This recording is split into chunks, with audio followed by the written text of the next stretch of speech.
that speaks to, well, the title says it all. Here's how my city could change by the year 2030.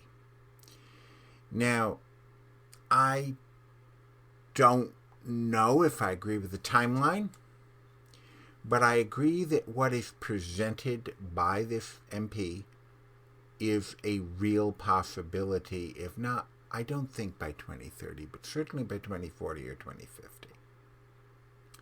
And I think we should talk about it.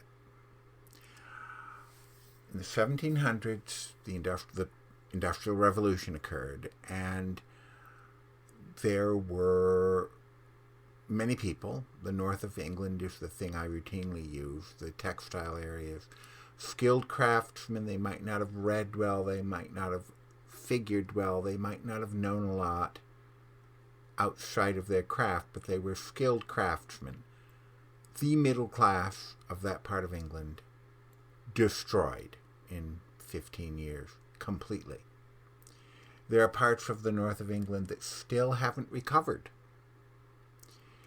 The shearing frames led to the Luddite revolt, and the Luddites, of course, failed. This time, we are intelligent, we are capable of being well-read, we are capable of knowing what's going on. We have sources of information, we have the internet, we have the capability of having discussion, and we know what doesn't work. Revolting against these things may give you a temporary reprieve, but it's brief, and ultimately you will lose. So instead, we need to try to guide the situation so that we get what we want, no matter how hard that can be. What does this article talk about? This article, which came out of the World Economic Forum, let me remind you. This is, and it's not just that it's a member of Parliament. The World Economic Forum has tremendous power. And we're not going to wish it away, and we're not going to make it go away with conspiracy theories. It is reality. This basically proposes, well, actually, let me read you a few bits of it. Just a few bits. Welcome to the year 2030. Welcome to my city, or I should say our city. I don't own anything. I don't own a car. I don't own a house. I don't own any appliances or any clothes. That may seem odd to you, but it makes perfect sense to us. Everything you consider a product has now become a service. And you can see, breaking from what I'm reading, you can see that happening. All you have to do is look at the number of things that have gone from being something you could buy to something you had to repeatedly pay for in the last 5 years. We have access to transportation, accommodation, food, and all the things we need in our daily lives. One by one, all of these things became free, so it ended up not making sense for us to own much. First, communication became digitized and over time free to everyone. Then, when clean energy became free, I was discussing just in the last video some of the developments in energy. Changes the entire paradigm. So when energy became free, things started to move more quickly. Transportation dropped dramatically in price. Blah, blah, blah, blah, blah, blah, blah. This made the breakthrough of the circular economy easier. Products were turned into services, so no one had an interest in things with a short lifespan. Everything is designed for durability, repairability, and recyclability. That is optimism in action. The materials flow more quickly, and our economy can be transformed to new products pretty easily. We're getting there now, frankly. Shopping doesn't exist as far as this person thinks.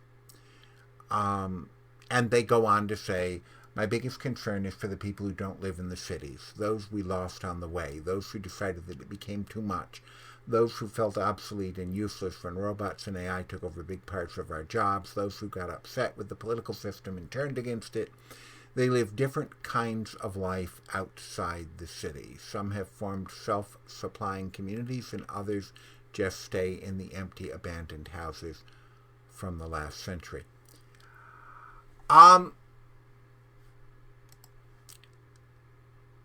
This is one possibility, and by no stretch the worst possibility for what is coming. She notes at one point, I believe the MP is a she, the loss of the capability of people to find work. Work just vanishes. AI and robotization replace work, and I've predicted that. You may have a small group of elites, or quasi-elites, academic elites, researchers, things like this, who need to keep things moving forward. But in general, you're not going to see the type of work you do now. It's already breaking down. It will cease to exist. When Foxconn says it's laying off 250,000 people and replacing them with robots, you begin to realize that this vision is more possible than you might prefer. But the far worse idea, and see, I happen to have my little place, bought it at auction, we've poured heart, soul, and money into making it decent. It's in a historical district, but I'm one of those that might end up staying in the little village. That won't change anything for anybody. And the much greater danger is that instead of going this route, we will go the route of privatizing everything, making everyone pay for everything. They now have a water market. They're trading your water. If you're in a community that's engaged in this, they're taking away the idea of water as a human right as we speak. Food is already largely not considered a human right, at least in America, and in most, I think, third world countries, and perhaps part of what I'm seeing is that we're sinking more towards the third world than we are advancing.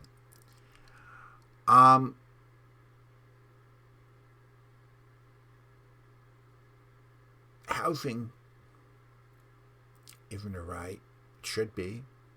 Education isn't a right. It should be. And as we go forward into an economy, I can't predict the exact shape it's going to take, but I know that the shape she suggests is a shape it could take.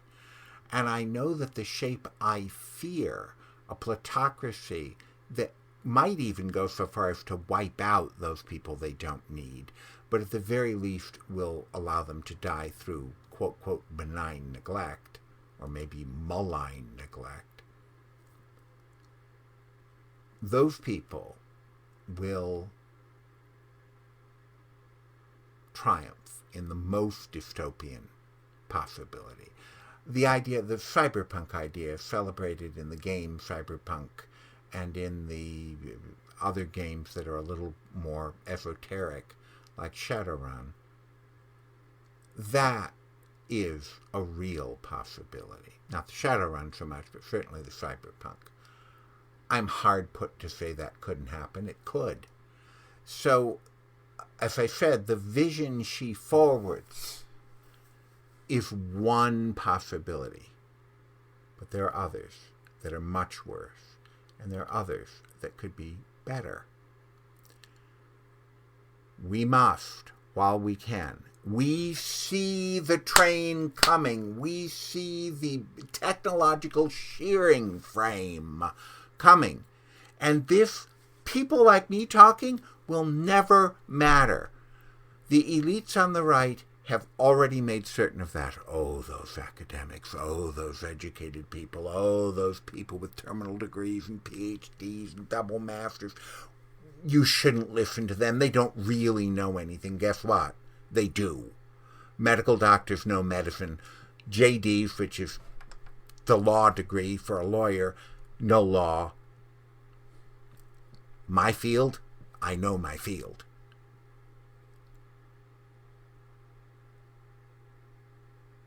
It has to come from you. You have to rise up and say, we want these things in our world. And you can't say things that are going to go away. You cannot say, well, we want to have factory jobs, because they're not going to exist, and nothing anyone can do will stop that. You have to figure out, in realistic terms, what you want in the future for the world, for your kids, and for yourself. Homeownership is way down now because people can't afford it among the youth. Decide what you want and help set the path to that thing, whether you're in the United States or in any other country. Don't think you can escape it. The Luddites tried. They failed. You can try. As I said in the last video, that's kind of what the 6th of January was. That was an attempt by a certain group of people to reassert dominance and try to keep their vision in place. It won't work. It won't work for them. It won't work for you. It won't work for anyone. Figure out realistically what you want to see that's viable and push for it. Your kids deserve no less. You deserve no less. And that is the only route forward.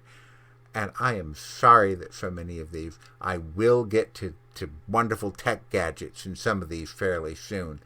But the economics of the situation, I keep coming back to it because I know what has happened in the past. This is realistically coming right up the fourth and probably final industrial revolution.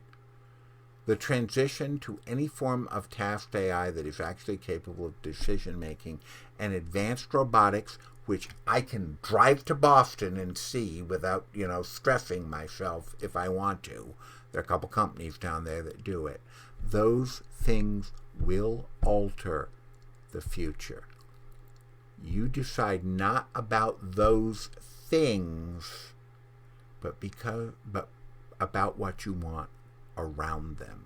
Because that, as long as we are a democracy, you have the power to do. And do not fall for the bull artists, the other word in there, who want to use you to maintain their power till they can off you.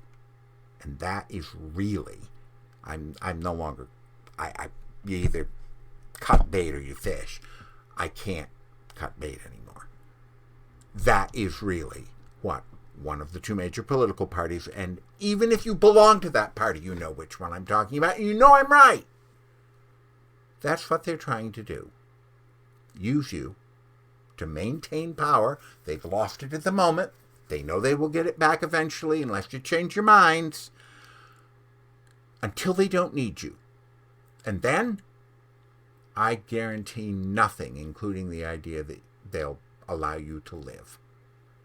And in other countries, that may or may not be true. I think it is in China.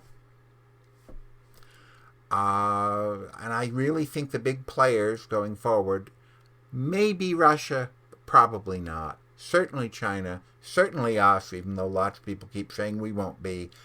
At least unless we have an actual revolt, we're a major player. And India.